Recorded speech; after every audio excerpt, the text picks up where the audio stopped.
larga corriente, de un largo proceso que se viene dando, y creo que tenemos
aspects in public. Me estoy escuchando. We also have the responsibility to foster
where we seek to understand citizens and their particular perspectives. And I hope what I will do today is offer a way of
modeled on the natural sciences, in particular, that the notion of cause and therefore the notion of explanation that we find in the natural sciences can be carried over into the social sciences.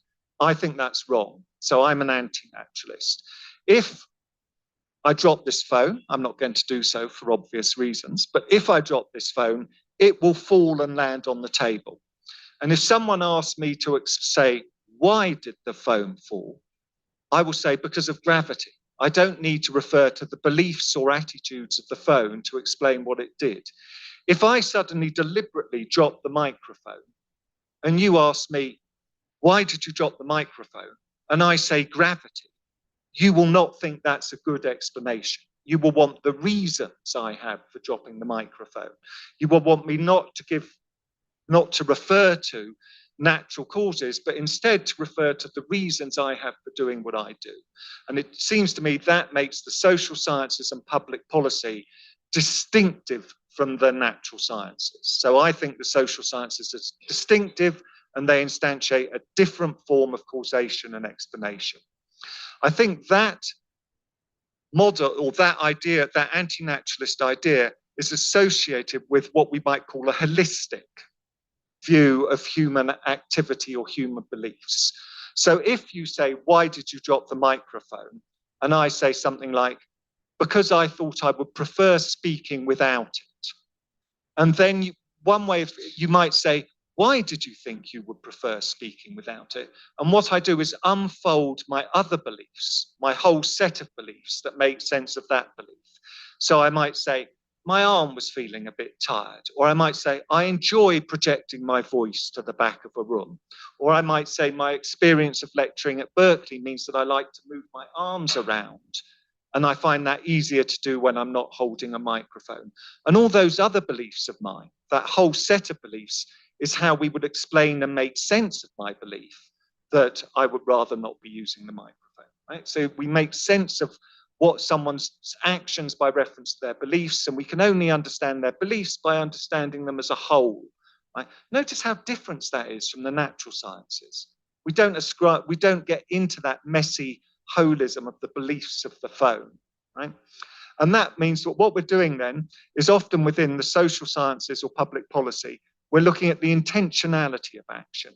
We're looking at the reasons people have for doing things, and we're looking at the way in which those reasons form wholes.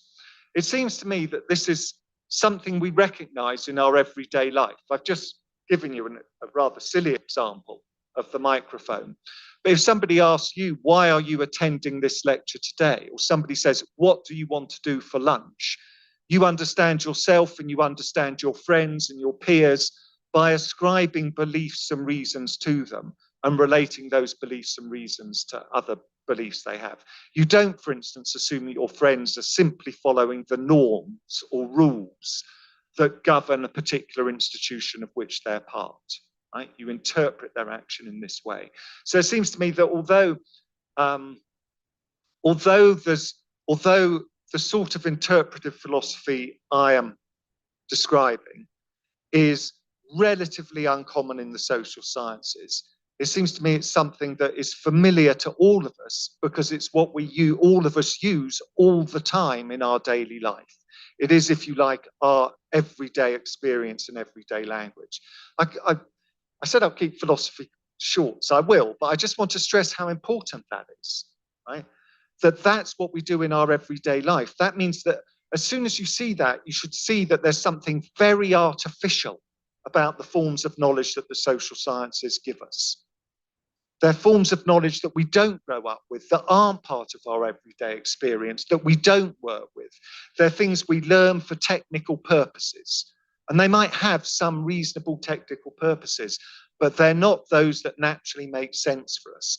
And that means that really the onus should fall on social scientists who do use these other methods to tell us how their forms of knowledge relate to what we all know to be true because we all act on in our daily life. Move on there. Oh, I'm not doing this very well, am I? Okay. So that I was as quick as I said I would be almost about philosophy. And now what I want to do is to ask, well, what does that mean about how we think about methods in social science and public policy today? How should we be thinking about what sort of methods are appropriate and what there are? In some ways, I think by the end of the talk, you won't believe what I'm about to say. But in many ways, I think what I have to say about methods is fairly uncontroversial. And one of the reasons for that is I think methods are, how shall I put this? Somewhere between unimportant and boring, right? And they're all methods seem to me actually fairly uncontroversial. So really a method, as I understand it, is just a technique for gathering or analyzing information, right? If we want, we can use a survey. We can go out and we can ask people, I don't know, we could ask people in America, for instance, did you vote Republican or Democrat in the last election? And we could do that for a specific population. We could do that just for the city I live in, the city of Berkeley. And then we could try and get data from that as to how people in Berkeley voted. I have no problem with that method. I think we can discuss reasonably what the method tells us. Note, for instance, just very, very obviously and superficially, that the data tells us nothing about how people voted. What it tells us is about how people said they voted, which is different from how they voted, right? So we always need to be a little bit careful about what we're saying the data tells us. But obviously that's data, and obviously we can extrapolate from it. Likewise, we can look around and we can observe someone for 5 days, and we can write down what they do on an hourly basis. And then we have a record of what that one person did. Perhaps we do that with a politician. Perhaps we do that with a senior civil servant, right? And that observational data is also data. It's also information. And we can analyze it. How might we analyze it? Well, we might get similar observations for other people and compare how different people did their activities. Or we might look for patterns across days. Right? This is almost certainly a very British thing, but you know how British people like tea. And if you were to observe a British civil servant in practice, I know because I have, you would find that every meeting begins with a cup of tea. It begins with a cup of tea and polite formal greetings, right? I don't know if you've seen any of these television programs that have come out recently, like The Thick of It, which is a satire on the way in which civil servants behave. And they are all very frenzied, fast and manic in their activity, and they swear a lot. That is about as far from the truth as you could get. Everyone is extremely polite and mild-mannered and understanding. It's the exact opposite. And these are obviously, to some extent, norms or patterns of activity that you would see and that you record in the data. So there are all sorts of techniques for gathering information and getting data, right? And I have no problems with any of them. That's why I say, in some ways, what I have to say about methods is pretty boring. It seems to me that, in principle, all of these techniques are valid. As I've suggested, we could challenge them. We could challenge them in application, or we could challenge them in principle, right? We could say that that data is wrong. For instance, nowadays, if somebody says that they're trying to understand what will happen in a month's time, and we say how, and they say, I'm trying to understand that by looking at the movement of the stars, we would say, well, that's not really a reliable method, right? So we would have theoretical, philosophical grounds for challenging a method, and that can always happen, right? Or you could challenge a method in application. So let's imagine that somebody wanted to know my beliefs about methods, what I think about methods, and they gave me a questionnaire saying, do you like these methods? And they listed a load of methods, I don't know, participant observation, surveys, interviews, etc., etc. I would probably take, yeah, I quite like that interview, and I quite like more. But at the end of the study, I would turn around to the researcher and I would say, that's a really stupid way to find out what I think about methods. Right? A survey is a really stupid way of gathering data on that. At the most, it gives you really thin view that I don't have a theoretical problem with any of these methods. It doesn't tell you anything substantive about what I think of them or what role I think they should play. So we can certainly challenge a method in principle or in application. But generally speaking, most social scientists, most public policy scholars accept that all these methods are in a sense valid, all the main methods. If they weren't generally accepted, they wouldn't be generally used, right? So they're generally accepted, it seems to me. Where I think much social science goes wrong, particularly in what I think of as the current trend towards causal analysis, where the statistical analysis is meant in the end to actually establish a cause. That I think is a fallacy. And what's going on there is a method that is generating data or analyzing the data. So first you get the data, then you analyze it using statistical methods such as regression analysis. What I think the fallacy is the assumption that a tool for getting data or analyzing data can offer an explanation. It can take you to an explanation. That seems to me false. Notice we don't think that even in the natural sciences. I should stop making these comparisons with the natural sciences as I'm an anti-naturalist. But no one would think that the techniques that are used to get the data in the natural sciences give you the explanation, right? The techniques of observing species doesn't give you evolutionary theory. Evolutionary theory is a speculative explanation that helps to explain the data you've gathered, right? So there's a gap between data and the analysis of data and explanation. And the idea that we can bridge that through methods themselves seems to me profoundly false, right?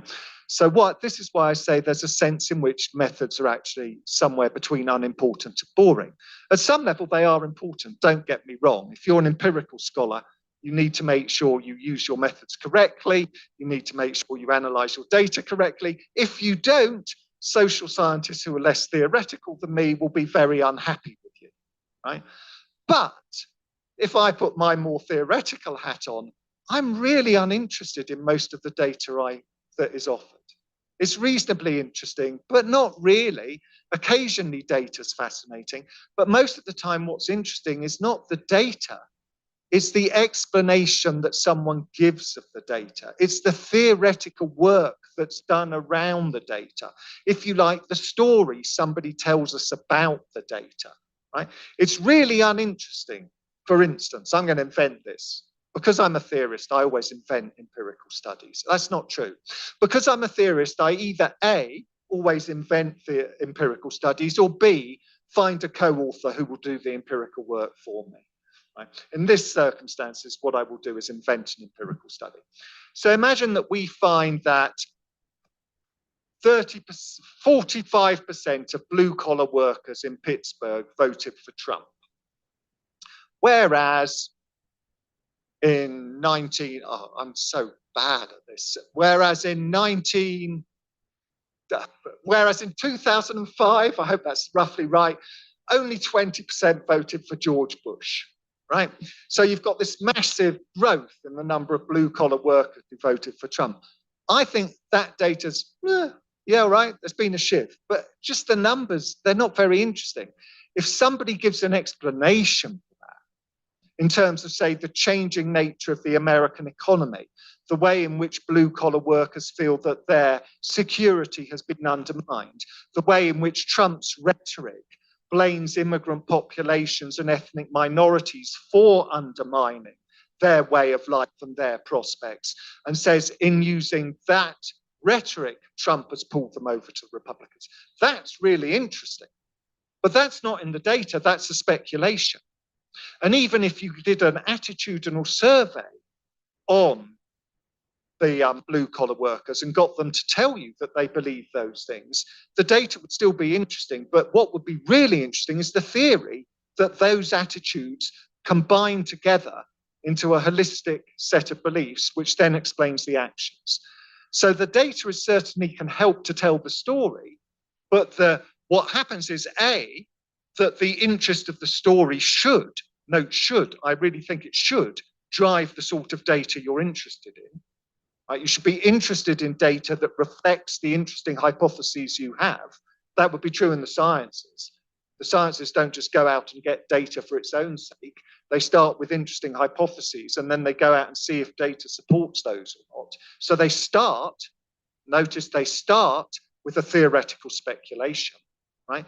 So what is interesting here is the theoretical speculation you begin with, and then the theoretical story you tell at the end. It's not the data. Right? So the data itself, I think, is relatively uninteresting. What matters is the explanations that we offer over it. So what does that mean? That means in terms of methods, one, I'm actually very, very agnostic about these techniques. People can use whatever techniques they want, whatever methods they want to get whatever data they think will help them to tell a good story. I'm going to say a little bit more about that in a moment, which is what about explanation? So I've created this gap between methods and techniques and explanation, right? And I want to stress how important that gap is, because the data is never going to convince us totally of the explanation. It never can. Right? This should be a trite truism in today's world, that there's no body of facts which straightforwardly supports only one interpretation. You can always tell multiple stories of any given facts. We might have good reasons for preferring one story to others, but the facts never decisively support one story. Right? You can always tell another complex story that fits it. In the natural sciences, that should be obvious from the moment Einstein rewrites Newton. Turns out there are different stories you can tell for why Newtonian mechanics are true. There's Newton's story, which is it's true because this is how the world is. And then there's Einstein's story, which is it's true because it's how the world is under certain specific circumstances, but not others. right? So you can always tell multiple stories of any given set of facts, right? And what that means is there's a sense in which the story we tell is always speculative. There's always almost a mythical aspect to it, right? It's never straightforwardly about the data. There's a gap between the data and the story, and the stories are what are interesting. I can see, because I do occasionally talk to my colleagues, I can see that many social scientists and policy scholars will worry that stressing the speculative nature of the stories we tell, stressing that what really matters is the theoretical drive within the stories, and stressing that what matters is the excitement around the stories, seems to undermine rigor. Right? Well, yeah, in a sense, I think it does. In a sense, I think it does. And if I treat rigor in one way, the whole point of this talk is to undermine what people mean by rigor. But in other senses, I don't think it really does, because rigor matters, but it doesn't matter, right? Rigor matters in the way that I said to you earlier. If you're doing a study, it matters that you use a method correctly. It matters that your maths is correct. If you're out by 90%, right, in your calculations, that's a disaster. And it's quite right that people will pick you up and say that your regression analysis or whatever is wrong, right? And that's important. So rigor matters in that point. But rigor does not matter in the sense that if you make it, well, let's rephrase that. One can fixate on rigor to the point where you undermine the value of your study. So if you engage in trying to make it so rigorous that you actually fit the data to the story, you can end up not saying anything very interesting. There are so many examples I could give on that, and any example I use will offend one or other of my colleagues that it's really difficult to know where to go. But so much social science today is so boring because it comes up with such mind-numbingly obvious conclusions, right? That, for instance, voters tend to vote for more attractive politicians is so obvious that I can't see why anyone would bother telling me it. But there are huge amounts of data on that. And the reason is because it's something that the data can support. So it's a claim you can make. So what's happened is the concern to have rigorous data has driven researchers to tell a story that is, at least to me, fundamentally boring. Right? Whereas you could have less data that doesn't fix a conclusion as tightly, but it's engaging something that's an actually interesting issue, right? So what matters then is that we start with interesting and important issues, and then we adopt the methods appropriate to trying to answer those questions, and we are as rigorous as we can be in that context. But we shouldn't hold rigor up as the goal. The goal should be to come up with interesting and useful hypotheses and be as rigorous as we can in testing those. It shouldn't be to reach some sort of uniform standard of absolute rigor or whatever that might be. So the big issue here then is appropriateness. The data should be appropriate to what we're trying to study. The method should be appropriate to what we're trying to study. That goes back to my example if somebody wants to know what I think about methods, right? There, to give me a survey, it's inappropriate.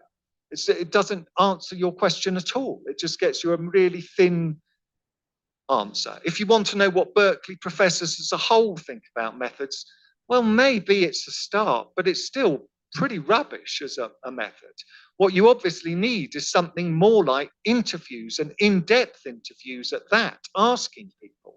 And that data might be harder to quantify. It might not fit our models of causal analysis as well, but it's obviously the best data for answering the question you're trying to ask, right? So you start with an interesting question and then you ask what data is the best data for answering that sort of question, right? And you'll see that finally getting back to things like do voters vote for more attractive politicians, I think that if we pursue rigor outside that concept of rigor, we're liable to do dull, boring, or just plain inappropriate research. Okay, so what do I want to do about this? Well, what I mainly want to do is expand our methodological repertoire. I want to try and get us away from the methods that have come to dominate, at least in America. And, you know, I mean, I'm British, in case you can't hear in my accent, I'm British. But I've lived in America for 26 years, and there's much to love about America, there really is. Otherwise, I wouldn't still be there. But there are also some things that really get me down. And I think one of the things I dislike about America is, particularly in the social sciences, its hegemony over world scholarship.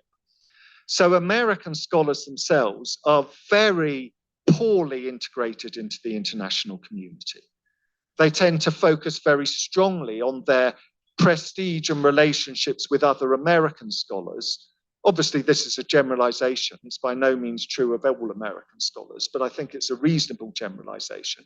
They tend to be primarily interested in their peers within the United States. They tend to primarily go to conferences within the United States, and they tend almost exclusively to publish in journals in the United States. I don't think that would be true of any other national scholarly community in the world. Instead, virtually every other national community in the world gets pulled by the prestige of America to aiming, at least to some extent, to perform for an American audience, right? So to publish in American journals gives you greater credit than to publish in your national journals. And that means that American methods and American approaches exercise this kind of hegemony. So when I talk about expanding our methodological repertoire, I really mean primarily expanding the methodological repertoire in America. Because I'm British and because I still do a lot of work in Europe, I recognize that many European countries, and probably Mexico too, has a greater repertoire of research methods and is more accepting of other research methods than is the United States, right? But the hegemony of America means that is slowly being eroded. Right. So really, I'm interested in opening up the repertoire of methods for everyone everywhere. And I'm doing so because, as I've just suggested, rigor is largely illusory, but also because, as I suggested at the beginning of this talk, I think alternative methods are often not only more appropriate, but also more insightful and more fun. Right? And I think there are two possible rhetorical strategies for me to introduce more diverse methods into the study of the social sciences and public policy. One of those is to expand the range of existing concepts. So that's what I've been doing so far. You probably haven't noticed, but I've loosely been doing that so far. So up until now, in this talk, I've been using the word data. Right? Data is a conventional tool. And the word data naturally fits best with statistical data. And it fits less well with this calling an interview with me about my view of methods data. Right? But I've nonetheless been using the word data. So one rhetorical strategy to me would be to expand what is covered by data so that data covers not just quantitative data, but also in-depth individual interviews, participant observation, shadowing, biography, autobiography, anything I want to include. I could say all of that is data. That is the strategy I've loosely been adopting. But now I want to switch and I want to use a different strategy. And what I want to do now is change existing concepts. I want to replace the concepts that currently dominate talks about methods, which are a set of concepts that are much more obviously rooted in an anti-naturalist or interpretive perspective. So instead of trying to make my preferred form of social science fit conventional methods language, I want to pull nasty, quantitative, causal analysis people towards a set of concepts that reflects a broader vision of what the social sciences are. Right? That's why I prefer the second. I don't see why I should constantly have to accept their views when philosophically I'm correct. That I should stress that is an underlying premise of this talk. Philosophically I'm correct and they're wrong. And the only real interesting question is, what does that mean about methods? I'm going to struggle to read this, so I'm very old, my eyesight is going. Okay, so on the left you can see the naturalist concept, the one we currently use. And on the right you can see my anti-naturalist interpretive alternative. And I'm just going to go through them quite quickly because I don't want to take up all your day. So whereas currently we tend to talk about methods, which is what I've been doing up until now, I think we should talk about toolkit. Right? We have a bunch of tools that we can use to gather data and to study that data and come up with it. Method, again, it suggests something far too rigorous and formal. They're just tools, they're just techniques. Use whatever tool or technique you would, as though you're mending a car. If you haven't got one tool, try and make do with some others. Just use whatever's around as a tool. Whereas we tend to talk about ourselves as researchers, as though what we're doing is discovering facts and accumulating endless facts. I think we should think of ourselves as bricoleurs, which is a kind of French word, and it means something like storytellers, pulling together things to tell stories. Whereas we currently think what we're after is hypothesis, which is obviously a naturalist word, right? Hypothesis obviously comes from the natural sciences. I think we should probably talk about ourselves as offering plausible conjectures. Here's an interesting idea. Here's something that I find interesting. This makes sense. Do you think this is interesting? It's a good conjecture, isn't it? It's fun. Let's play with it. Let's see where we go with it. Whereas we currently talk about data, why don't we just talk about evidence? Right? What's the evidence for what I think about methods? Obviously, this talk is one bit of evidence, but another might be my writings. What sort of methods do I use? This is all evidence, but it'd be hard to treat much of it as data, right? In a straightforward way, in the way that we normally use data. So let's talk about evidence. We're obsessed at the moment in mainstream social science. We're looking for correlations and then tracking correlations through things like regression analysis. Part of what's going on there, when you talk about a correlation, is you're suggesting that not only is there a statistical relationship between A and B, which is what a correlation is, you're suggesting that if you just run enough regression analysis, you're showing that there's some sort of essential connection between A and B, as though whenever you have A, you're bound to have B. That obviously makes sense to some extent in the natural sciences, right? But it doesn't in the social sciences, because the way in which people's reasons and beliefs get in the way can constantly overturn it. So we're not discovering what we might think of as essential relationships. We're instead discovering things that happen to exist at one historical juncture, but might not exist in another historical juncture, or happen to exist in one culture, but might not in another culture. So I think we should replace the word correlation with pattern or theme. Look, what have I found in this data? We could call it a correlation, but what I've really found is a pattern. Again, correlations, the word correlation, particularly when it's combined with regression analysis, tends to suggest that the correlation with the regression analysis has established an explanation. Notice I've suggested that can never be the case. If we say what I've discovered is a pattern, we're not suggesting we found an explanation for that pattern yet. No one would think the pattern explains itself. So the use of the word pattern or theme opens up one of the key points of this talk, which is that once you've got the data, you're still looking for the explanation. I really dislike the word structure, but I won't say much about that today. It fits what I've just said. Structures allegedly explain the things that go on within them. They never do. They never do. I mean, do you ever think of yourselves as merely acting in accord with a structure? The answer is obviously no. No one's everyday experience of their own activity is that their activity is governed by a structure. What we are engaged in instead is a practice where we understand the rules, we probably understand them correctly, they're a bit open-ended, we exploit them, we try to change them, we contest them, we debate them, and the practice changes over time through our activity. Right? Explanation, I've already gone on about how I don't like the way in which people seek to think these things move towards explanations. So why not replace it with explication? We're unpacking how things are, describing it in context. And instead of theory, which again, unfortunately, because I love the word theory, I'm a theorist, but today the word theory has become associated with formal theories. So why not replace it with narrative or story? What I'm doing is telling you a story about things and how they work. So I have this whole new terminology. I do admit the chances of my terminology being adopted are what? 0.000000001%. But you've got to make the effort, haven't you? And if I go on about it enough, perhaps some of the ideas that underlie why I'm offering the terminology will percolate through. So in a way, I'm not really trying to get you to adopt this particular terminology.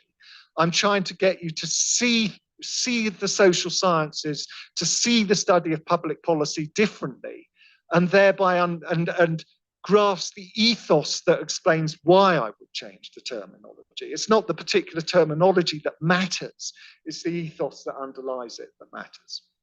All right. So I think once we've adopted that different terminology for methods, we can start to adopt a range of different genres. And I use the word genre here quite loosely, and I want to combine two things in the word genre. One is genre as a form of study, right? So we might, if we like, again, genre here in this sense is another example of a terminological shift. We might, if we like, call quantitative analysis a genre, because it is.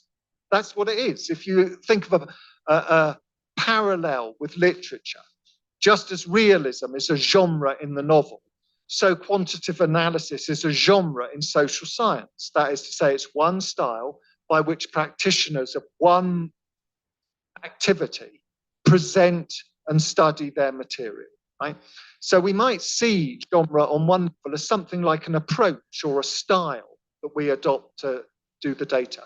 But I also, again, drawing a bit on literature, I want genre to suggest how we present our material. So we can present it in tabular form. We can present it as a formal scientific study. We can present it as a report of our observations. These would be different genres. So a genre is a blend of tools for gathering and analysing information with a mode of presentation of the information that we gather, right? And I've then listed some examples of the kind of genres that I think we might usefully adopt in social science that at the moment I feel are marginalised. So they're rarely found, but I think they're good genres, and I think we should take them way more seriously than we currently do. One, biography and autobiography. So I mean, I don't know if you get this, but I find politicians' biographies and autobiographies often are quite fascinating and quite insightful. You know, you can learn a lot, and you can learn a lot from senior civil servants. But here's another thing. Why couldn't we also learn quite a bit about organizations, public organizations, from the biographies of university administrators? So why shouldn't we reflect on our own roles and activities? I mean, personally, I don't much like administration, so you would have zero interest in anything I might say about organization. But if I was more important and more powerful than I am, then I might have something interesting to say about the nature of my organization, how it works, how it fits in. I might have reflections that come out of that about the nature of organizations generally. And those might be ways in which you find patterns or themes or things that interest you from my story, right? So biography and autobiography. Ethnography and participant observation are fairly obvious. History and genealogy too. Literature and text. Think of something like Orwell's 1984. Good way of expressing a theory of communism, don't you think? Aldous Huxley's Brave New World. Political novels, in a way, are political theories, and we interpret them to gain understanding of politics, right? And my final one and favorite one is myth. I've given quite a lot of thought to myth. And on one hand, I think that myths are everywhere, and they're objects we study. So I first got interested in this when I was interested in what I regarded as the ghastly decision of Britain to leave Europe, which we will call Brexit, because that's what it's called. The debates around Brexit were full of myths about British national identity. And by myth there, I meant falsehood. Right? So I was studying, and this is how we normally think of myths, things that I thought were false.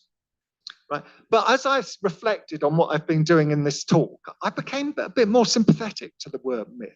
And it struck me that at the beginning of this talk, you notice I talked about speculation and how all scholarship and all thought involves a speculative moment in which you go beyond the facts.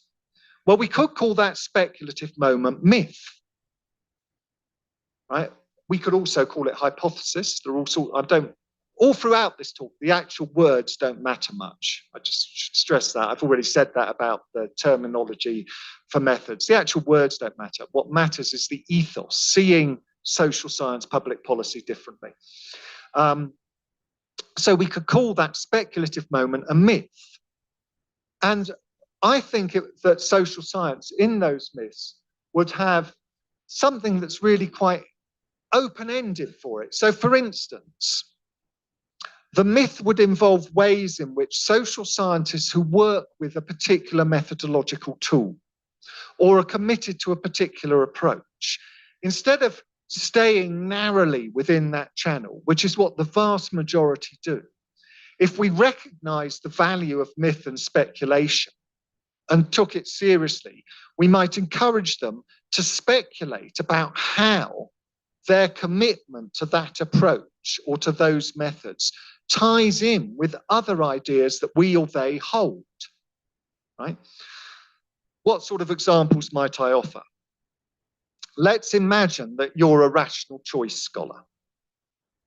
Presumably, you might, as you reflect in a mythical way, and I'm about to do the mythologizing for you, you might think, oh, I need to rethink my commitment to rational choice. But for the moment, let's imagine that your commitment to rational choice is based on the idea that the assumptions of rational choice are correct, that people really are basically self-interested actors, and that if we build models of people acting in a self-interested way, those models more or less capture and explain the reality they fit. So what you have there then is rational choice theory stands as a theory of human action. That seems to me what most of the social sciences are after, right? They're after theories that are theories of human action. If rational choice is a theory of human action, presumably our initial assumption is rational choice can explain all human action. If not, you need to start to qualify what it means to be a rational choice theorist. What other bits of human action might we hold up for rational choice to explain? How about social science? Social science is an example of human action. So rational choice theory, if you're a rational choice theory, ought to be able to offer us an account or an explanation of the history of social science, including rational choice theory itself. I happen to think that's quite difficult to imagine. I happen to think that if you start to explain rational choice theory as a product of a bunch of professors pursuing their own interests and their own careers and hoping to make more money and become more powerful, it rather undermines your belief in rational choice theory. So I think that mythology shows a way in which they run into problems, right? Alternatively, you might think, yes, that's right. And it's a really interesting perspective on how academia works, right? But arguably, it's one that also creates this fissure about how are you going to carry on believing in the truth of rational choice theory if you see it as something that itself is driven and appears as a result of self-interest rather than of intellectual inquiry, right? Whereas if you speculate about how you would explain social science from an interpretive approach, it's much easier to do. Right? So that's an example of a mythologizing which leans in my direction. Right? It takes us where it's easy to see how the speculation, the mythical moment, suits me, suits the interpretivist rather than the formal analysis. But what about if we did something instead about, I should own up, because it will make what follows clearer and easier. I'm an atheist who believes strongly in evolutionary biology, which makes what I'm about to say harder for me. Right? Because obviously that means that I also believe that humans are just basically biological animals that have evolved out of other animals. Right? And 99% of our genes are the same as many other animals or whatever, so on. It's not that high, but you know what I mean. So how are we going to tie our theories of social science to that account? Well, the rational choice theorists there can, through a speculative moment, link their approach to social sciences to current trends in evolutionary biology that use game theory to understand species strategies and say, look, we can see these links between human behavior and animal behavior. Now what we need to do, notice the hypothesis, the mythologizing. Now what we need to do is go and see if we can track that evolutionary process within genes, within inclination, you know, and they've got a whole research agenda that suddenly appeared that's really interesting, right? And obviously that one's harder for me to do. So whichever way you look, these are just examples. Once we start to think about these ways of opening up what we're doing, we have this mythical moment, which is actually about speculation that is theoretically interesting, opens up avenues of research, right? Instead of having a research question such as, I don't know, let's stick with what I've just said. Why are greater numbers of blue-collar working class people in America voting Republican? I mean, that's a reasonably interesting question, particularly if you have if your main interest is in American politics. But for most people, that's all it is. Most of us are interested in broader things, and we're interested in society and social life and human action, right? And if instead you see what you're doing as having a research agenda that's tied to techniques, theories, speculations, then your research career will be governed by trying to expand that research agenda and that come up with interesting hypotheses and speculations rather than just answer a series of narrower technical questions. So that's my alternative to the tyranny of rigor. It's like the turn to speculation or myth, if you like. So what's new here? Well, in some ways, I would say not a lot is new. I've stressed throughout that I don't think I'm actually overturning any methods, right? In some ways, in that sense, not much is new here. And even I would go further and say many of the genres I've listed have often been used within social sciences. But what I think is different here is that we now live in a climate in which, as I said at the beginning, when I was saying, I fear that social science is driving out dialogue and empathy. We live in a world in which the focus on data, the focus on quantitative analysis and formal explanations is creating a tyranny of rigor, which is requiring us to think of methods and data in a very narrow way. It's limiting the genres we may adopt, and it's removing all space for speculation and for broader theorizing about the nature of human life, right? And what's new in what I'm trying to offer then is an attempt to recover a way of seeing the social sciences, a way of thinking the social sciences that will overturn that tyranny of rigor and open up other ways of doing things. And then finally, I think this is finally, I want to say a little bit about the ethics of this. Right? Because I think the ethics of this is one of the ways in which my colleagues would challenge what I'm saying.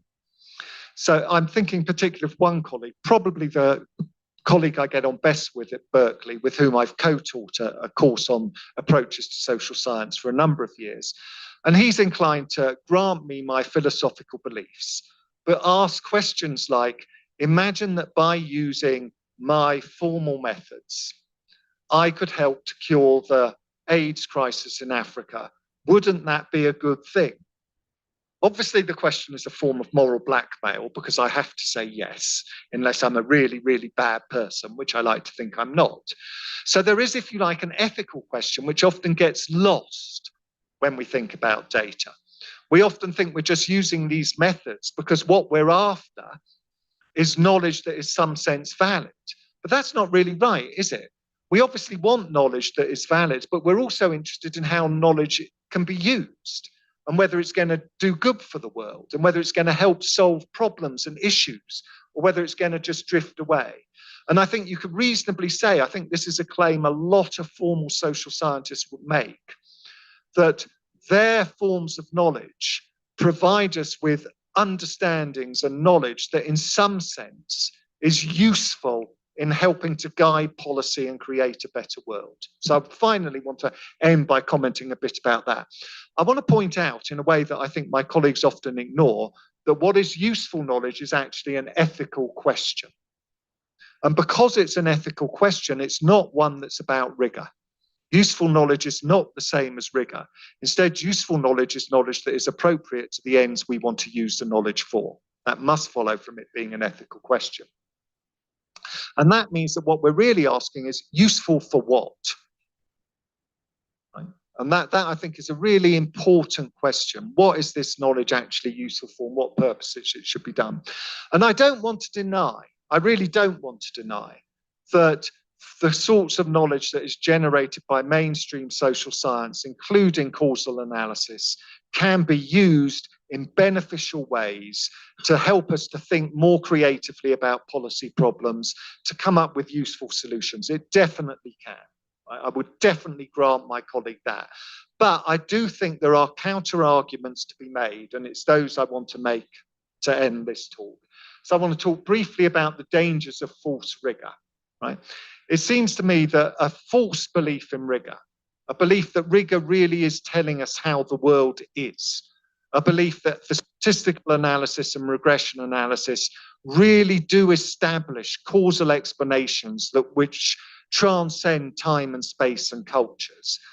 That scientism generates a false security about the success that policies will have.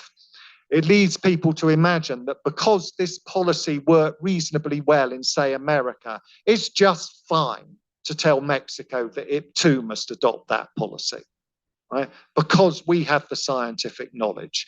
And I don't think that's how social science works. So I think there's a real danger that this drive towards rigor and scientism creates a false sense that a policy is going to work, and then actually you get policy failure.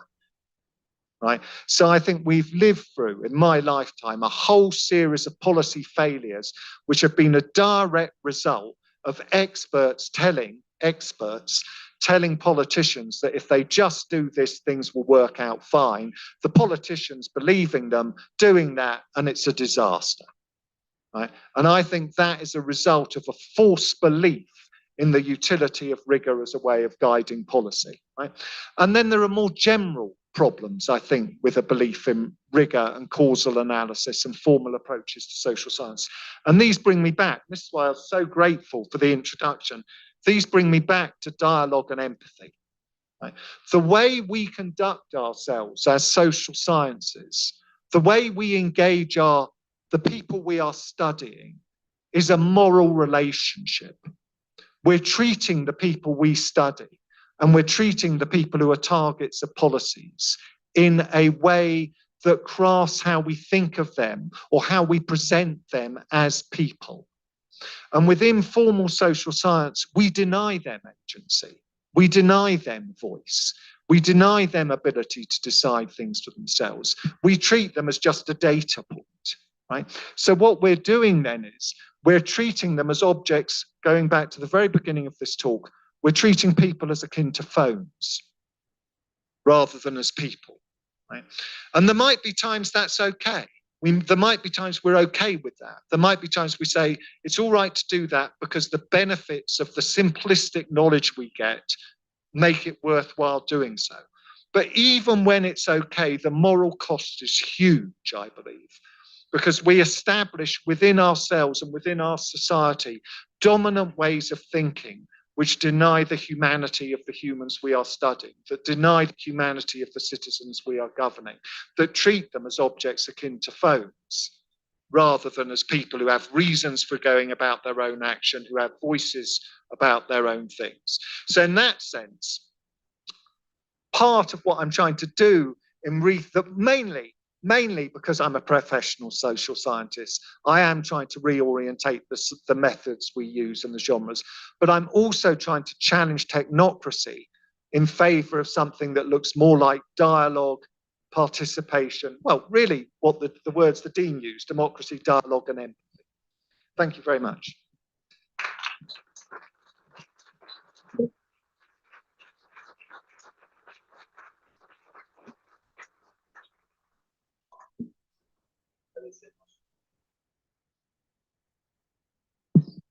Agradecemos mucho la conferencia, las palabras del doctor Mark Bevir, y para generar un poco diálogo, invitamos a 3 distinguidos colegas que van a hacer comentarios sobre la presentación que hizo el doctor Mark Bevir. En primer lugar está la doctora Alma Patricia de León Calderón, que es secretaria de unidad en la Universidad Autónoma Metropolitana, la UAM Lerma, una querida amiga y con quien también he tenido la oportunidad de colaborar en estos temas. Entonces, querida doctora Alma Patricia, bienvenida, muchísimas gracias por aceptar la invitación y te damos la palabra.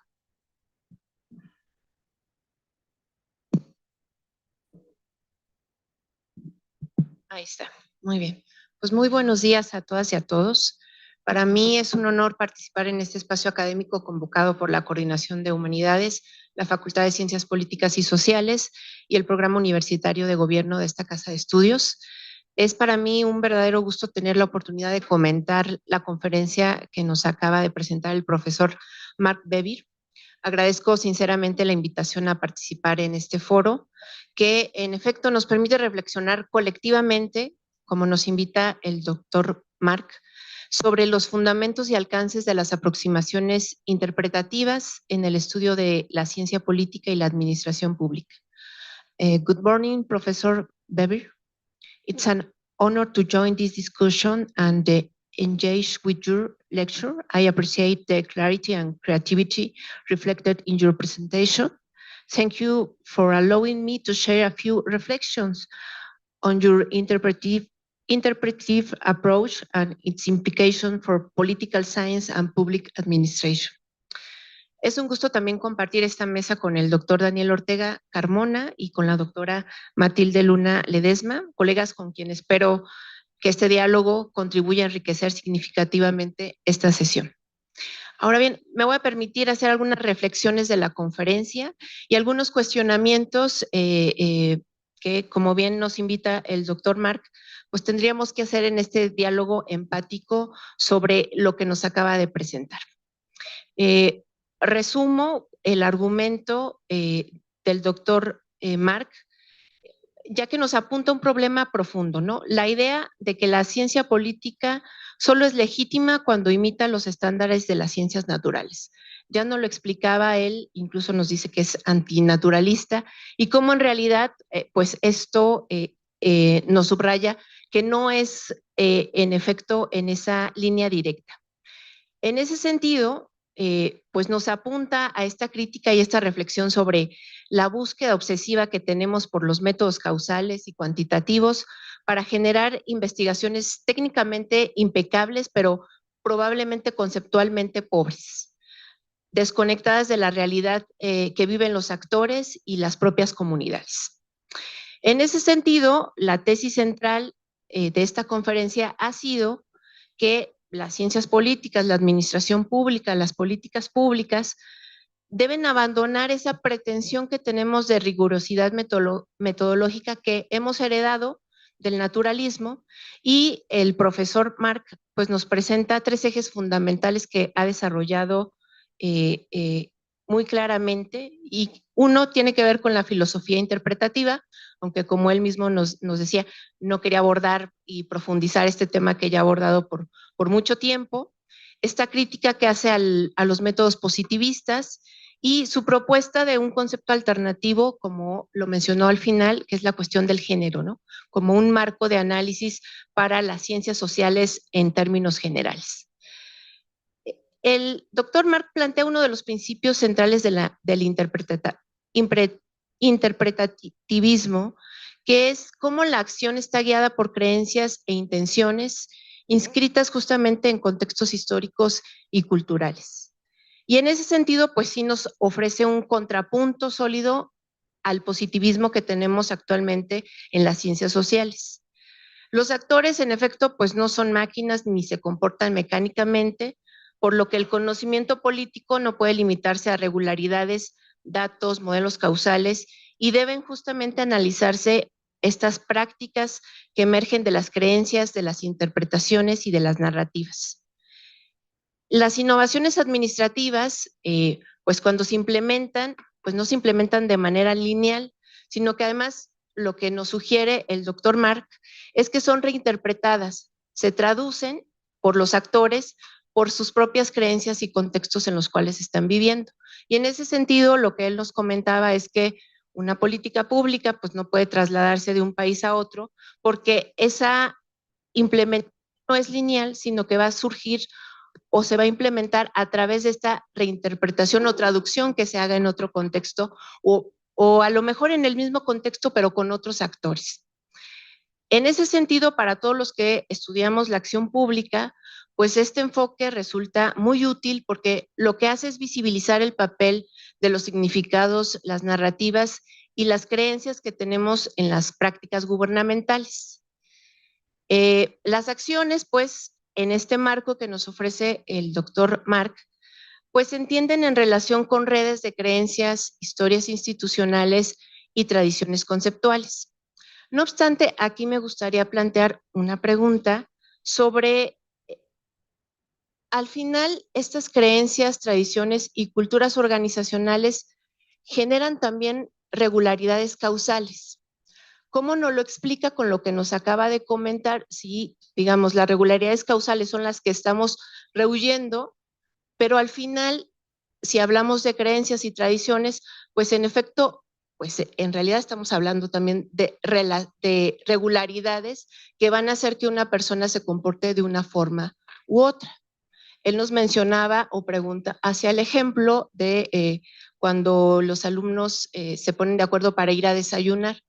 Pues probablemente lo que elijan desayunar, pues dependerá de cada individuo, pero al final están en un contexto cultural que los va a hacer que seguramente compartan el mismo desayuno, el mismo tipo de desayuno, porque están acostumbradas a ciertas características. Entonces, estas cuestiones de las regularidades, pues también nos aparecen en estas creencias tradicionales. ¿Cómo escapamos, digamos, a esta redundancia de no quiero una regularidad causal?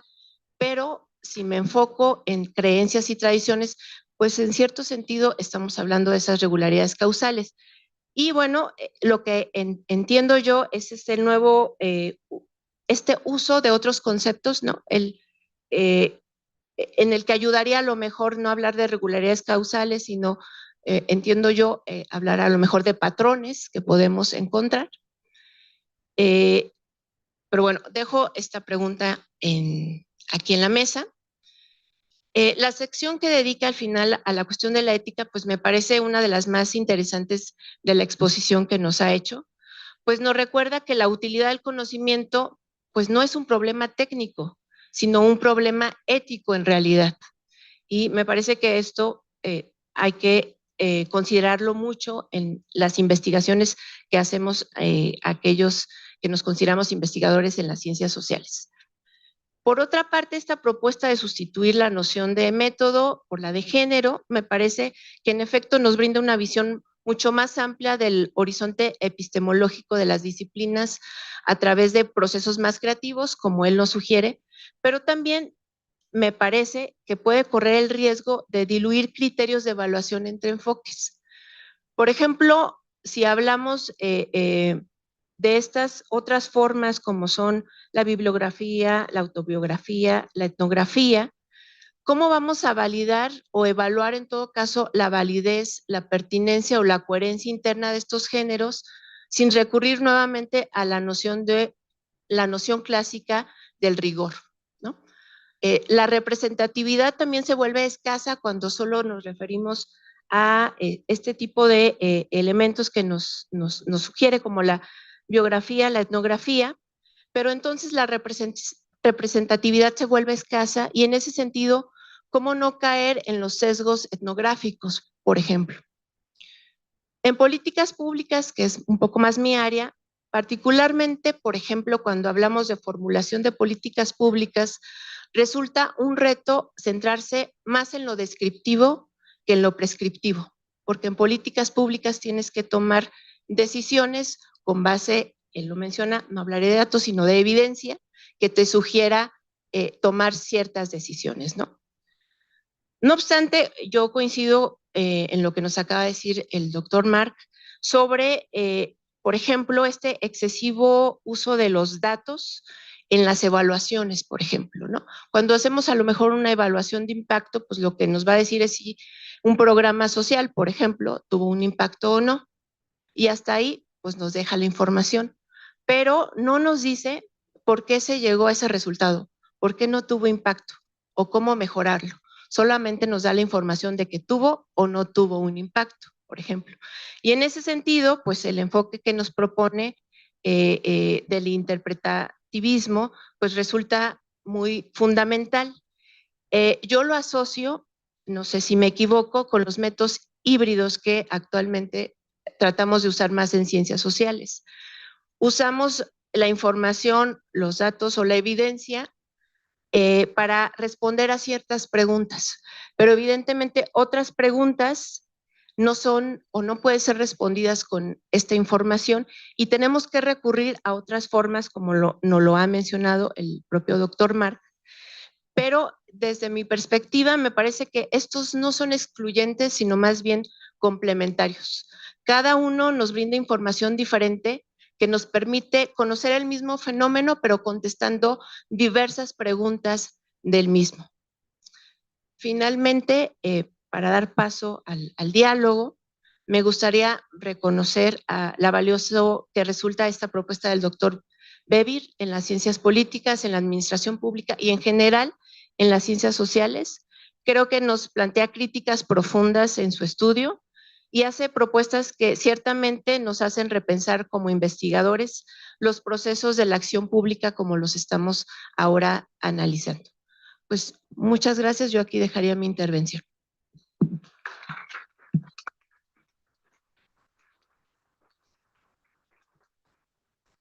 Mil gracias, doctora Alma de León Calderón. Ahora le vamos a dar la palabra al doctor Daniel Ortega Carmona, quien es coordinador del Centro de Estudios en Administración Pública de la Facultad de Ciencias Políticas y Sociales de la UNAM. Muchas gracias por aceptar estar aquí y por aceptar comentar la presentación del doctor Mark Bevir. Adelante, querido Daniel. Gracias, doctor. Y siendo rigurosos, maestro todavía.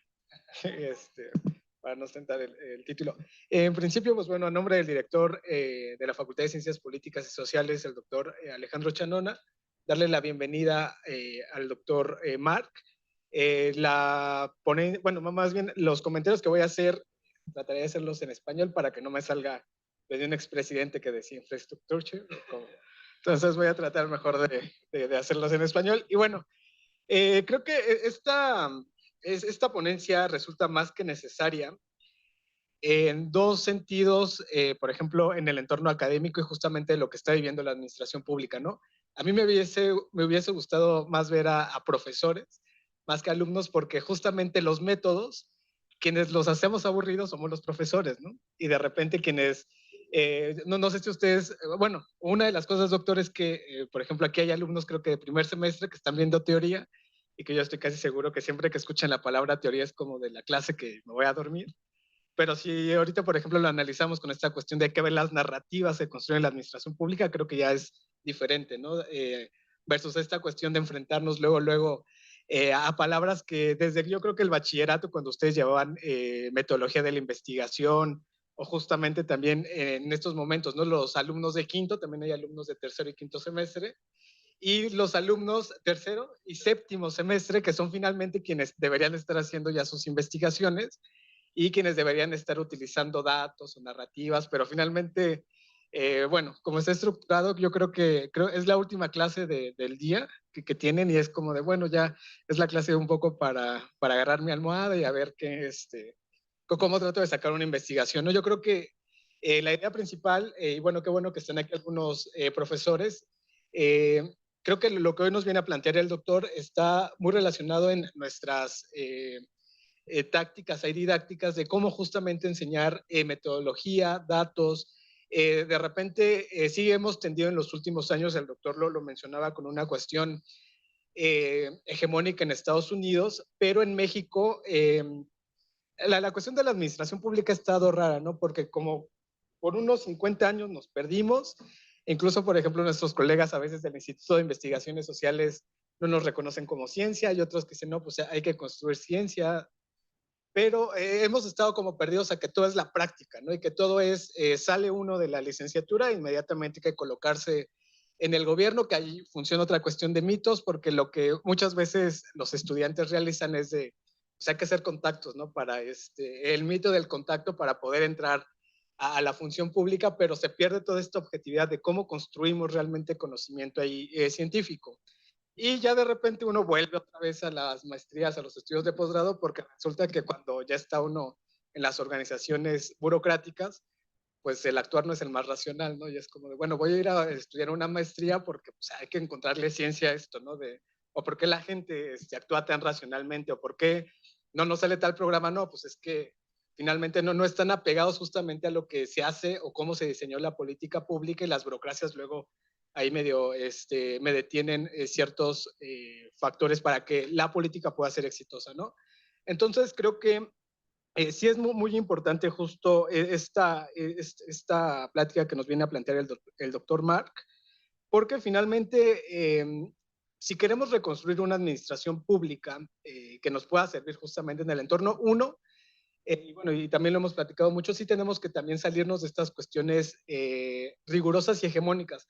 Doctor, déjeme decirle que justo los estudios más científicos que se han hecho en la administración pública son de colegas que se van justamente a estudiar a universidades estadounidenses, y posteriormente los centros incluso reconocidos hasta hace 2 sexenios como de alta exigencia, o justamente tenían a los grandes profesores, pero aplicando teorías norteamericanas, ¿no? Y yo creo que ya justo cuando regresamos a la maestría nos piden que ese rigor, que seamos totalmente objetivos, ¿no? Y que primero, yo creo que algunos han sufrido aquí con profesores como Hassan, Tania y Lalo, ahí, que la profesora Lulu, que siempre cuando les pedimos el trabajo final es de el dato, ¿dónde está el dato, no? Y la rigurosidad, y sea objetivo, y de repente, pues ustedes es como se desilusionan, ¿no? O se desencantan justamente de hacer ciencia, porque finalmente los metemos en una camisa ahí de presión, en donde pues tampoco damos o dejamos que pues den rienda suelta a su imaginación bien. Entonces creo que, bueno, esta cuestión que nos viene a plantear el doctor Mark, pues finalmente nos debería servir ahora también en la reforma al plan de estudios a los profesores, de cómo enseñamos métodos y metodología, cómo los acercamos a la ciencia. Porque les digo, o sea, creo que el meme es muy claro también ahí cuando, sí, bueno, ven que hay un meme que dice, nos toca metodología de investigación, a la investigación, a dormir, ¿no?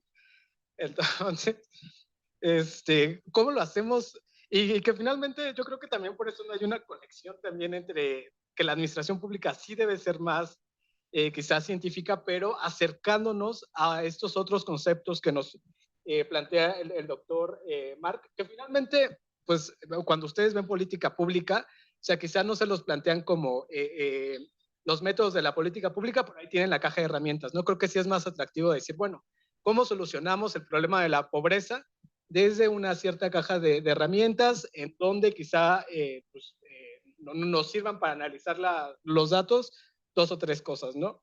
Pero finalmente no den esta concepción un poco holística o hegemónica que ya nos hablaba el doctor Mark, que sí, en los últimos 30 años, bueno, principalmente aquí los colegas que recientemente han estudiado el doctorado, pues saben que pues sí nos han pedido que todos los estudios sean totalmente objetivos, ¿no? Y de repente dices, bueno, es que pues mi hipótesis no se comprueba justamente en estos métodos estadísticos, pues porque pues, la realidad me está diciendo otra cosa, ¿no? El dato sí me está diciendo que pues hay un problema, no sé, de movilidad, pero la realidad, lo que me está diciendo es que hay políticos que están más interesados ahorita en el mundial y que están más interesados en resolver el tema de la movilidad poniendo ciclovías, no necesariamente contratando más RTPs o trolebuses o cablebúses, no es como, entonces ahí, si bien el dato me está diciendo, oye, es que pues tienes de una ciudad colapsada y así vas a tener un mundial de fútbol, cómo eficientas justamente los métodos, los medios de transporte, pero la solución para vernos más lo éticamente correcto o justamente lo racional para hacer ver que México también es un país verde, pues no, pues que anden en bicicleta, ¿no? Yo no quiero pensar también, siendo, bueno, ya éticos, cuánta utilidad tendrán esas bicicletas o cuántos atropellados y atropelladas van a haber, ¿no? Posteriormente. Pero bueno, no me quiero expandir mucho, solamente señalar que creo que hay muchos de estas, por ejemplo, de estos nuevas formas justamente de abarcar la disciplina, no necesariamente desde los datos o desde la estadística. El doctor hablaba, por ejemplo, de las biografías. Creo que de alguna otra manera, quienes ya han llevado análisis de redes, muchas veces lo que utilizamos para ver por qué ciertas políticas se deciden, cómo se deciden, pues es partiendo de analizar las coaliciones promotoras, ¿no? Es analizando justamente qué sujetos de repente toman decisiones y a partir de qué creencias lo hacen. Y ya si nos vamos más también, nos inclinamos más hacia la parte de la ciencia política, podemos ver, bueno, es que, vuelvo al mismo caso, ¿no? de las bicicletas. Pues es que el secretario de Movilidad pues estudió sus posgrados en Barcelona, y entonces en Barcelona pues sí es muy práctico andar en bici, ¿no? Y entonces él trae la creencia de que la movilidad debe ser así también en la Ciudad de México, ¿no? Entonces, pues bueno, no me pienso, les digo, extender mucho. Creo que agradecerle al doctor porque, bueno, te tendremos también en la revista Encrucijada, en el próximo número, que muy amablemente también está aquí el doctor Carlos Chávez Becker, es sobre gobernanza, y la presentación la hará el doctor. Pero creo que esperemos también una próxima visita, yo creo que con profesores de la Facultad de Ciencias Políticas y Sociales, en donde nos ayude justamente a romper estos paradigmas de cómo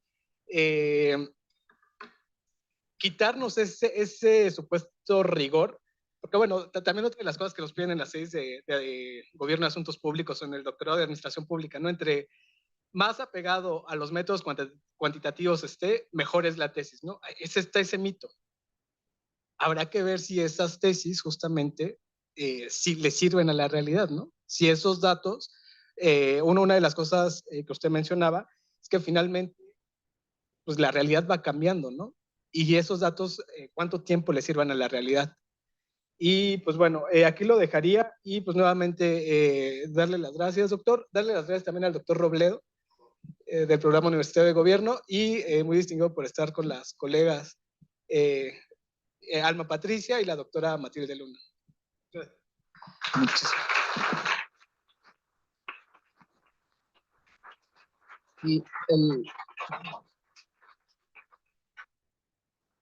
Muchas gracias, estimado maestro Daniel.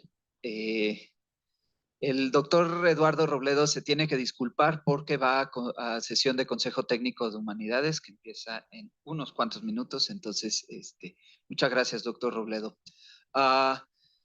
Muchas gracias por este comentario, estimado maestro. Y ahora le vamos a dar la palabra a la doctora Matilde Luna Ledesma. Ella es investigadora del Instituto de Investigaciones Sociales y quisiera decir un par de cosas, querida doctora Matilde, si me permite. Uno, que pues con ella he tenido la fortuna de trabajar desde hace muchos años. Creo que ella es una de las académicas que introdujo discusiones sobre gobernanza hace 20, 25 años en la universidad.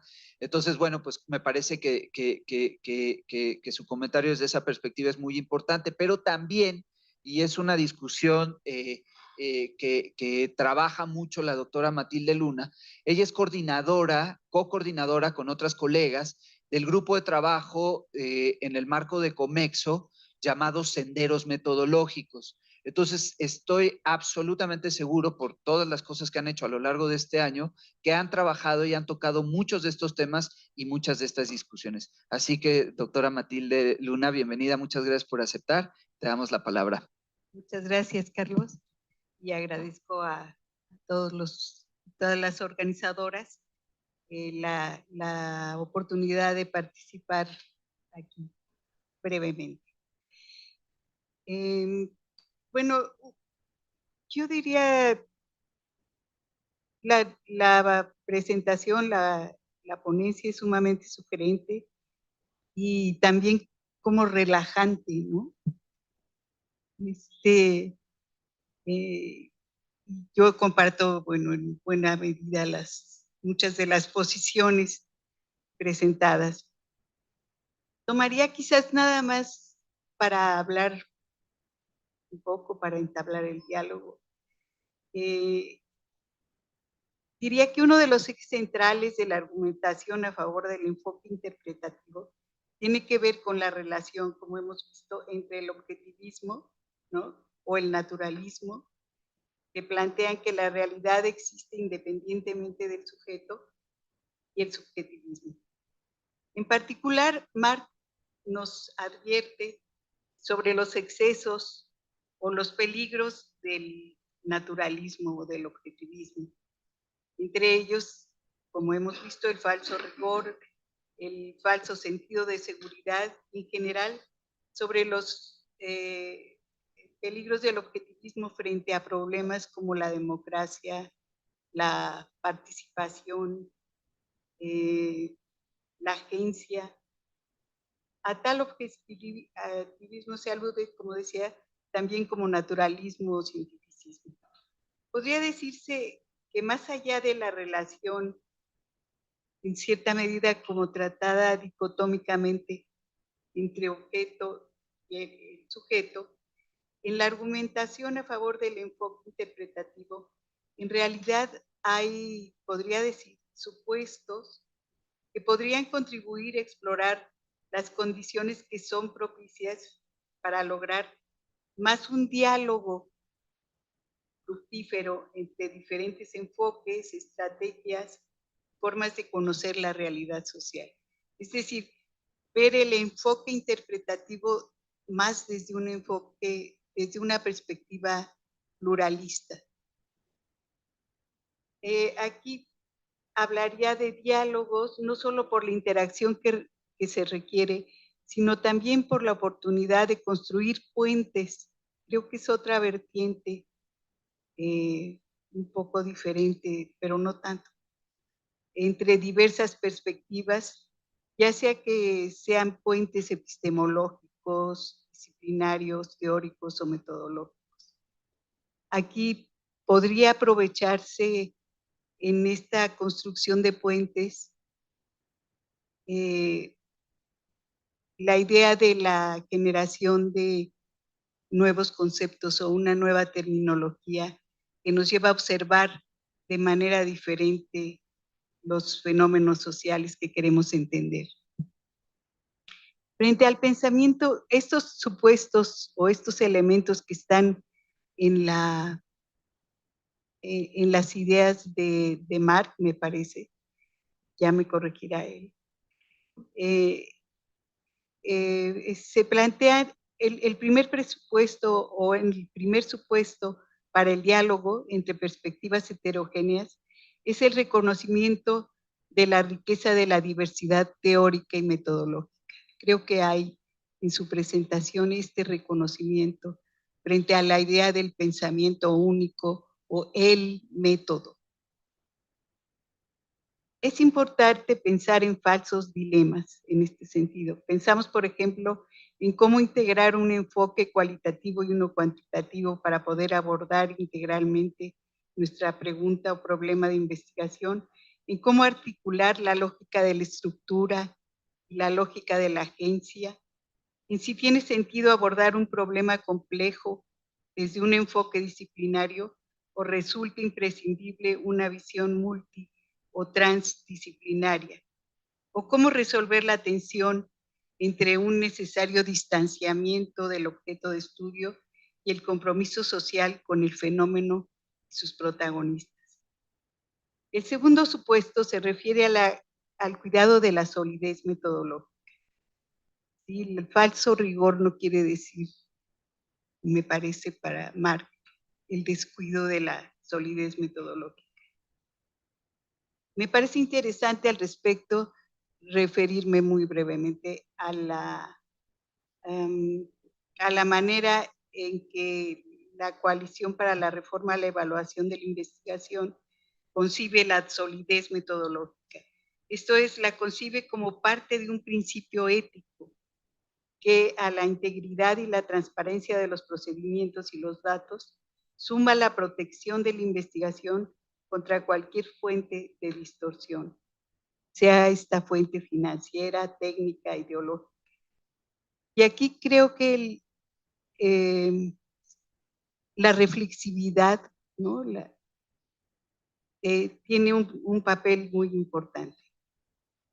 El tercer supuesto se refiere al reconocimiento del importante papel de la creatividad en el diseño y en el proceso de investigación, que precisamente puede dar lugar a nuevos conceptos y nuevas formas de recoger información, de analizarla, y a la misma intuición, sin menoscabo de la búsqueda de validez o confiabilidad en los resultados de nuestras investigaciones.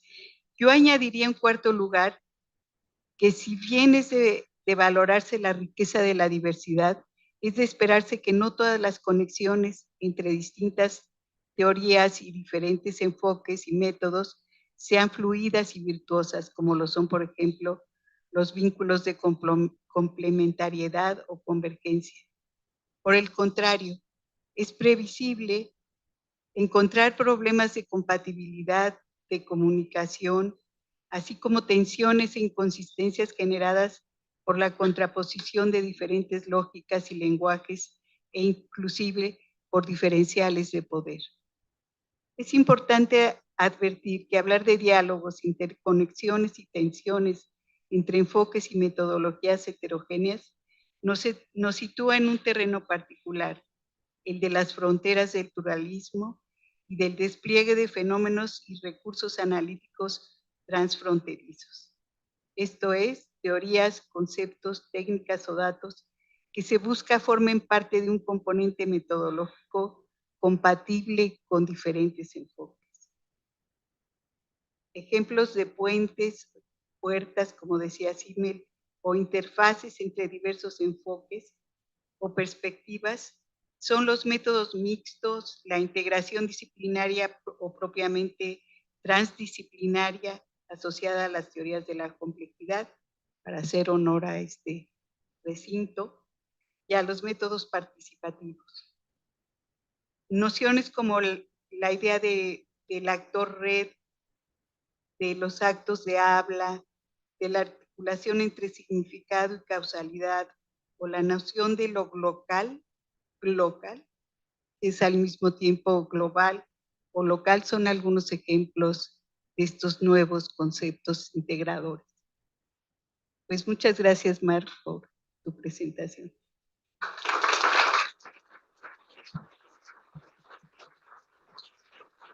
Muchísimas gracias, doctora Matilde Luna. Y antes de pasar a un breve intercambio del público con nuestro expositor, Marc, te pregunto si quisieras hacer una breve reacción a estos comentarios o prefieres ir directamente a preguntas y respuestas con nuestros invitados y estudiantes.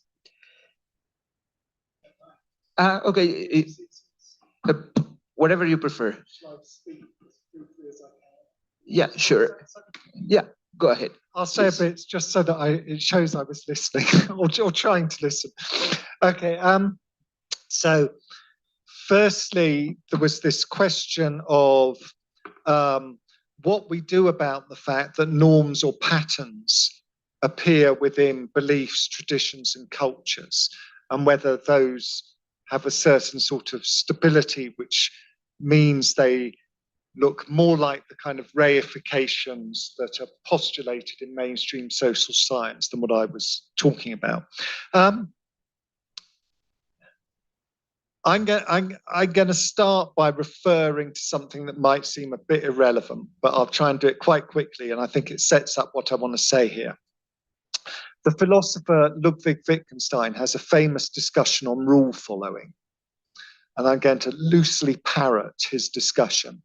And he imagines someone going like this: 1, 2, 3, 4, 5, 6, 7, 8. Carry on in your heads. And then he goes like this: 1, 2, 3, 4, 5, 6, 7, 8, 9, 10, 20, 30, 40, 50, 60, 70, 80. Carry on in your heads. And the point is, you probably didn't have imagined the pattern I was doing was going to become the second one rather than the first one. His point is that you can carry on, and when you think there's a rule there, what you're doing is spotting a pattern. Spotting a pattern. It's not clear that the fact that we're both following the rule. So let's say we will both get 1, 2, 3, 4, 5, 6, 7, 8, 9, and then you got 10, 11, 12, 9, 10, 20, 30. The point is that we're getting along just fine until a problem. What he's trying to do there is stop us from reifying the rule, so it's structured. What he's trying to do there is stop us from reifying the rule as though it's structuring the practice, and instead to see us as engaged in activity where an observer might postulate a rule that's governing the activity. And that's a really important shift. And it's something that social scientists never do. They always want to reify the norm or the rule as though it governs the practice. But that's not what actually happens in human activity. What happens is we go on acting. We go on acting. We might be acting in accord with our interpretation of a rule that we think is there, but there is no reified rule outside of our understanding of it, which might decide whether our interpretation is correct or not. So all we actually have is our ongoing activity. There isn't a rule that structures it. So now let's think about how that Wittgensteinian approach to rule following would apply to, say, cultural norms or norms in seminars, right? One way of thinking about the way in which norms relate to activity, and this I would suggest is the standard way in the social sciences, is that first you get, I don't know which to begin with. Let's begin with activity. First, you have a pattern of activity. That pattern of activity creates a set of norms or rules, norms. The norms then govern a later set of activity. That set of activity generates a second set of norms, which creates another pattern of activity, which generates a third set of norms, and so on. Notice what happens in that way of thinking is that at every stage you reify the norms, because only by reifying them can they define the activity, as though there really is a norm that governs the activity, rather than just you behaving and perhaps in accord with what you think the norm is, but you might be right, you might be wrong, right? Instead, you reify the norms as though they structure people's activity. Right? An alternative Wittgensteinian way of thinking about it is that what you have is nothing. I also think this is late Foucault as well, for what it's worth. When Foucault says what he's going to do, he's giving up the idea that there's a deep structure and archaeology, and he's just going to trace the surface. I think he's saying something similar. He's saying there's no norms, there's no structure that underlies the activity. There's just activity that flows on through history that we tell stories or genealogies of. So both Wittgenstein and Foucault, I think, end up with this idea that what we have is just the flow of activity. And that activity certainly includes people's understanding of past norms. It certainly includes their understanding of where they are in the world, but it's never structured by reified objects that might be put outside of it. Another way of putting the same point is to say that appeals to norms are merely things that we spot. We see a pattern and we call that a norm. The fact that we see it and call it a norm in no sense means it explains what we are seeing. Right? So I certainly think you get cultural norms, but they are patterns we observe. They're not reified things, reified norms that structure the activity. And then I think a slightly related question, not quite, but possibly related, was the one about what to do about rigor and bias with lesser methodologies. So I have two quick comments on that. The first is that I hope I didn't come across, I worry from some of the comments that I came across as being against rigor. I'm not really. I mean, I kept saying rigor is good, you've got to get it right. What I'm against is an excessive devotion to rigor where it's inappropriate, right? A fetishization of rigor, if you like. So rigor is good, but, and the buts are what I want to stress in a way, rigor is good, but what is rigorous depends on the technique you're using, right? Rigorous ethnographic research will have a degree of impartiality built into it. Rigorous participation observation might compare one person's notes with another person's notes. That's a form of establishing rigor within the participant observation. Right? Rigorous statistical analysis will get the maths correct, etc. So there is definitely a thing called rigor, but what constitutes rigor depends upon the method you're using. And then which method or which tool you'll use should be defined not by which one meets some alleged criteria of rigor independent of all methods, but rather by which method or tool is most appropriate to the question you want to answer. So you start with, what's the question I want to ask? Then you ask, which methods are most appropriate for that? Then you ask, what constitutes a rigorous application of those methods? So rigor definitely comes in, but it is subsidiary to the question you want to ask and their methods that are appropriate to that question. You don't start with what is rigorous and go from there. Then a very quick comment on students and how this, I mean,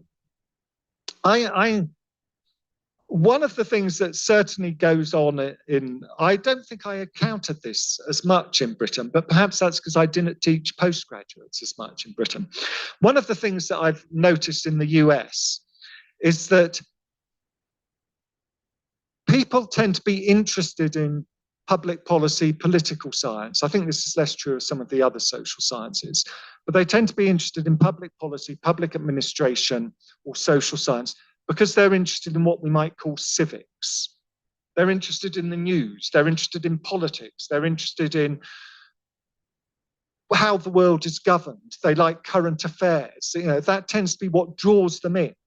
And then at some point in their education, typically as they embark upon graduate school, they discover that they're going to be political scientists, and that's very different from studying civics. I think that's less true, but partly true in public administration and public policy. I think it's more true in political science, but it happens in both. And you suddenly discover that instead of being interested in the world and in these things, your research is going to be governed by a notion of science and a notion of methods. And I think I'm ambiguous. Obviously, part of me thinks that's wrong because what's dying there is an interest in substantive questions, and it's being replaced by an ideal of science. But I also think that's right, because I'm not trying to say rigor is completely wrong. I've just said you do need to learn to use these methods rigorously. So it's right that people should be trained in rigor on one level. So I'm not wholly against that shift from being like a citizen who's interested in civics to being a scholar. That's something, if you want to be a postgraduate or a researcher, I think you have to go through. What I'm against is what I see as a drift or a strong change in the way methods are taught, or more importantly, what is taught as methods. So I think methods at Berkeley has always been far more positivistic than I would like. So I think at any time in the last 26 years, I could have given a talk a bit like this one, but I wouldn't have done, right? For what it's worth, this is only the second time I've ever given this talk. So it's something I've developed in about the last 6 months to a year. It was part of what was going to be a fourth book with Rob Rhodes, but no longer will be. And it was my theoretical contribution to that book. Unfortunately, he's too ill to finish the book. The reason I finally wrote this talk then, even though I always could have said something a bit like it, is the changing content of method syllabuses. So it used to be the case, even in the US, that method syllabuses would include something on conceptual analysis. You couldn't get through the Berkeley methods program as a graduate student without doing conceptual analysis, without doing something on qualitative methods, sorry. Now you can. Right? It used to be the case, and hopefully still is, that in methods courses in the UK began with questions of different approaches, such as behavioralism, rational choice, institutionalism, where those approaches were tied to theoretical or philosophical commitments in epistemology and ontology. Increasingly, that's not true. Instead, method syllabi are merely how to run regression analysis, how to do causal analysis, different ways of model building, right? So what's happened is an approach to methods which is rooted in questions about philosophy and substance, and that opens up a plurality of methods, has given way to something where methods are taught almost exclusively around quantitative analysis and causal analysis. And that, I think, is really deplorable. So that's what I see going on in the world. So I'm most familiar with students. I'm just trying to orientate myself a bit on what I've put down here. So yes. So on this, the issue of pluralism. Yeah, I mean, I hope it's obvious that what I'm espousing is a pluralism of methods. So I genuinely do think that all these techniques have a place. I think even in terms of the thing I was rather dismissive of what do I think of different methods? At some level, if you're going to engage, if you want to find out what every social scientist in the world thinks about methods, you can't do strong qualitative interviews with all of them. So maybe then a thin survey is the best you can get. The results will be incredibly simplistic, but it will still count as data of a sort, right? You just have to be careful how you treat and interpret the data. So all these methods, they can play a role. They give us bits of information. They're all useful. And in that sense, I'm a profound pluralist over methods. And I don't think being a pluralist over methods, which I am, is quite the same as being a multi-methods person, which seems to privilege multi-methods in a way which suggests multi-methods is correct. I think that's different for being a pluralist about methods, which I am. I don't think this is quite what you meant by things not always being seamless, but I certainly think there are limits to pluralism. And I think the limits to pluralism aren't just about difficulties of communication, which I think is what you mentioned. I think there are also limits of pluralism where ideas are, if you like, simply incompatible. And that means that you can't, in quite the same way, be pluralistic about them. So I can be deeply and profoundly pluralistic about methods because I don't think the methods conflict with each other, right? As long as they're all logically acceptable, they're all okay as ways of getting methods. But if you were to engage me, you remember I rather flippantly said that a premise of the talk was that in philosophical terms, I was correct, right? If I was saying that non-flippantly, philosophical ideas conflict with one another in a way that methods don't. So you cannot be a pluralist about, say, anti-naturalism and naturalism. You cannot believe that you can explain human activity both in the ways that science has explained and no, you can't, that's inappropriate. Right, because humans act on reasons of their own. So when it comes to philosophical ideas, for instance, I'm a pluralist, I really am a pluralist, in that I believe that different philosophical ideas should be allowed to exist. I'm not a totalitarian who wants everyone to believe what I believe. So in that sense of tolerance, I'm a pluralist. But I'm not a pluralist in that I hold all these ideas at the same time. I can't do so because they're contradictory. If I did, I would just be profoundly confused and unable to say anything. So there are times where pluralism has to come to a limit and you have to be clear what it is you believe. And what it is I believe is these philosophical commitments that I went through quite quickly, which then generate where I stand in methods. From that perspective, I think one way of describing what it is that I'm arguing against in philosophical come methodological terms is that it seems to me, I hope this is going to make sense, it seems to me that a positivist or naturalist philosophy dominates the current social sciences, political science and public organization. But it does so in the absence of any philosophical discussion or debate. Right? Instead, a positivist or naturalistic philosophy dominates because methods, the way in which we use methods and think about methods and the way in which we reify social objects presupposes positivist or naturalist ideas, right? So it dominates by default. It dominates not because there's open discussion of the philosophy, but because methods and concepts which rest on positivism and naturalism dominate, right?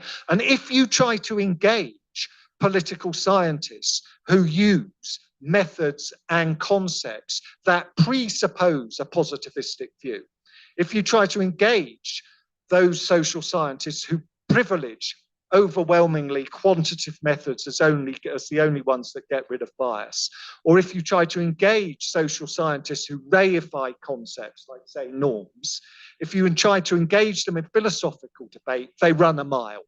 They don't want those philosophical discussions.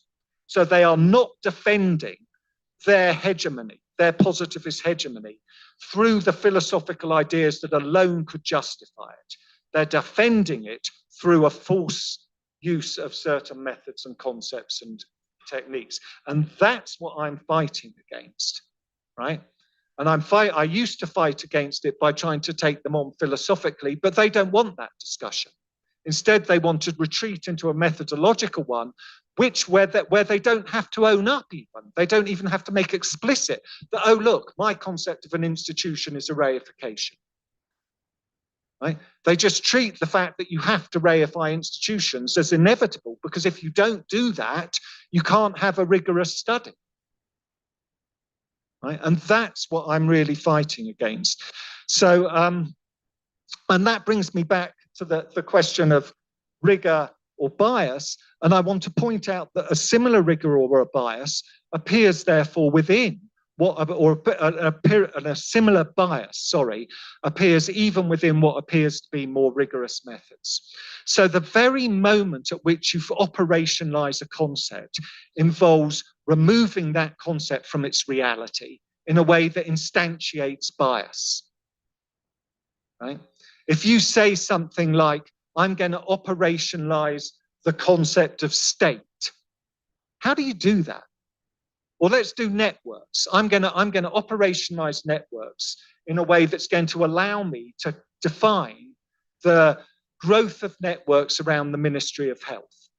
To do that, you have to draw a boundary around what a network is. You have to be able to say, this is a network, that is a network, this is another network. So now I can count networks. But that's not what networks are. Networks are fluid things that don't have these boundaries. So there's automatically an inbuilt bias into choosing to draw the boundary of networks in one way rather than another way. We don't think of that as bias, we think of that as science, but it's not, it's bias. It's a distortion of a reality in a way that's operationalizing a concept, but it's bias. It brings massive bias into it, right? Other people might want to define networks or see networks in a very different way, right? And that will then get lost sight of as the study moves on. So the same types of bias, the fact that your study is removed from reality, is true of all the tools we use. I don't mind that. I don't think that means the tools are wrong. I'm not suggesting that operationalizing networks is inherently wrong. I'm just suggesting that it too has the same sort of bias in, and that's true of everything. But there we ignore the bias because we've brought into a false rigor rooted in a positivist philosophy, whereas in other cases we don't. And then finally, if I'm believe in a pluralism of methods, but I'm a little bit, how shall I put it, dogmatic about what I believe philosophically. I don't like the word dogmatic there because, as I hope I've suggested, I think either you're dogmatic about your philosophical commitments or you're confused and haven't thought them through. Those are the only two options. And of the two, it's much better to be clear about what you believe and in that sense dogmatic than to be confused and muddled. But insofar then, as I'm being dogmatic about philosophy, but pluralistic about method. What does that mean of the kinds of bridges you mentioned? Well, one bridge, I think, all these bridges, I think, are things one can hope happen, but might not. One bridge is topics. So you can imagine people with different philosophies, different methods, studying a similar topic. Another is tools, or if you like, methods. Right, we can all try and improve the various tools that we use. We can try and improve regression analysis. We can try and improve participant observation. We can all engage in those. And we can also all engage in discussions about the appropriateness of particular tools for particular research questions. A third, which I really like, is myth. Right? I mean, there's a sense in which as social scientists, we can all bring our different theories to bear to talk about the history of social science. We can all bring our different philosophies together to speculate about how we would tell stories about the history of social science. So there, what we've done is we've created a shared topic, right? We've created a shared topic through myth. And the fourth is philosophy, right? We might strongly disagree about philosophy, but there are very clear-cut issues here which we can all talk about. We can talk about whether norms really do exist outside of human activity or whether they only flow through activity. We can talk about whether we can, how and why we have knowledge of other minds. We can talk about whether the way to explain human action is through appeals to reasons or rather by treating. All of these are philosophical questions, and we might disagree about them. But as anyone who has studied or engaged in philosophical debate knows, that's what philosophy is. Philosophy is a series of shared questions about which people profoundly disagree and about which they know they are never likely to agree. And once something becomes something about which you are likely to agree in philosophy, that's almost always because it's been taken over by some empirical discipline instead. So by definition, philosophy tends to be about things we disagree about.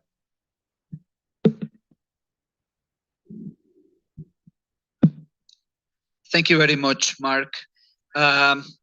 Lamentablemente, por cuestiones de tiempo, ya no vamos a poder retomar preguntas. El espacio será utilizado pronto, entonces tenemos que concluir. Pero le voy a dar la palabra al maestro Daniel Ortega para que nos haga favor de dar alguna última idea para cerrar el evento el día de hoy. Muchas gracias. Más, pues bueno, agradecer al doctor Mark, agradecerles también a ustedes por estar interesados en este tipo de ponencias. Una de las realidades es que ver pensadores, filósofos, creadores o justamente autores que muchas veces leen y que vengan a la universidad, de repente se vuelve complejo, ¿no? Entonces, creo que gracias también, no, se me olvidó mencionar también el esfuerzo institucional que hizo el doctor Chávez Becker para poder acercarnos justamente también pues a los autores con los que estamos discutiendo constantemente. Si bien se nos acabó el tiempo, pues no duden también y si están interesados justamente en temas de metodología, de gobernanza, de este enfoque interpretativo, pues acercarse al doctor. Quizá a veces mucho del conocimiento que uno puede obtener de los científicos sociales es justamente tras bambalinas, ¿no? No necesariamente con las preguntas, sino quizá a lo mejor lo pueden abordar ahora a su salida. Bueno, esperamos que el doctor no tenga otros compromisos y si no, pues ya lo. Y bueno, nada más, pues bueno, siendo las 11:30 de la mañana y a nombre tanto del doctor Eduardo Robledo como del doctor Alejandro Chanona, director 1 del Programa Universitario de Gobierno, y el director Chanona de nuestra Facultad de Ciencias Políticas y Sociales, pues hoy por clausurada justamente esta conferencia. Muchas gracias.